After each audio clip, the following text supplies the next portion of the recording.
السلام علیکم ناظرین، ایک اور ولاگ میں آپ کو خوش آمدید۔ تو جیسا کہ آپ کے سامنے ایام ذی الحجہ جو ذی الحجہ کے جو 10 دن ہوتے ہیں، بہت بابرکت والے ہوتے ہیں، وہ آپ کے سامنے چل رہے ہیں فی الحال۔ اور آج کا دن اگر کہا جائے فضیلت کے اعتبار سے بہت بڑا دن ہے۔ آج کے دن کو اگر سعودی عرب میں دیکھا جائے تو یہ وقوف عرفہ والا دن ہے۔ اس دن حاجی مینا سے عرفات کی طرف روانہ ہوتے ہیں، اور اس کی فضیلت یہ ہے، اللہ کے نبی صلی اللہ علیہ وسلم نے ارشاد فرمایا، جو شخص اس دن کا روزہ رکھے گا اس کے 1 سال کے گناہ جو پہلے گزر چکے ہیں اور 1 سال جو آنے والی ہے، دونوں سال کے گناہ معاف ہو جائیں گے۔ روزہ 1 دن کا ہے اور گناہ 2 سال کے معاف ہوں گے۔ اتنا بڑا دن ہم کیسے خالی چھوڑ سکتے ہیں؟ تو وقوف عرفہ ویسے تو آج ہے اگر سعودی عرب میں دیکھا جائے، لیکن ہمیں وقوف عرفہ اپنے یہاں کے اعتبار سے ادا کرنا ہے۔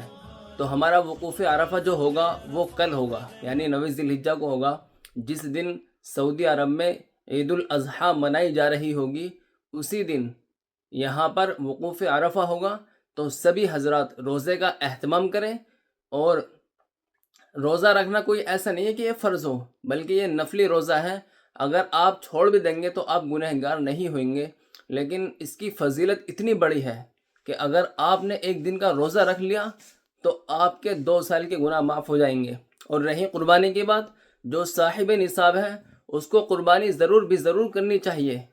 قربانی کی فضیلت کے بارے میں آپ کو چند باتیں بتاتا ہوں۔ یہ حضرت ابراہیم علیہ السلام کی سنت ہے۔ سب سے پہلے حضرت ابراہیم علیہ السلام کو آپ جانتے ہوں گے، یہ وہی حضرت ابراہیم علیہ السلام ہے کہ جو آگ کے اندر کود گئے تھے۔ انہوں نے اپنے بیٹے کی قربانی دی تھی اللہ کے حکم پر۔ تو کیا آپ ایک جانور کی قربانی بھی نہیں دے سکتے اللہ کے حکم پر؟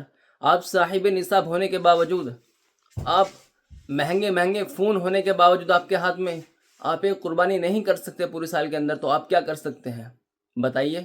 ایک تو شخص وہ ہے کہ جو صاحب نصاب نہیں ہے، لیکن ایک شخص تو وہ ہے کہ جو صاحب نصاب تو ہے، لیکن جیسے ہی کوئی ایسی چیز آتی ہے، مطلب زکوٰۃ کی چیز آتی ہے یا صدقہ وغیرہ کا ذکر آتا ہے ان کے سامنے، یا قربانی کے جو دن آتے ہیں، تو ایسے لوگوں کے سامنے جب یہ چیزیں بیان کی جاتی ہیں تو وہ لوگ کہتے ہیں کہ قربانی سے بہتر ہے کسی آدمی کو صدقہ کر دیا جائے۔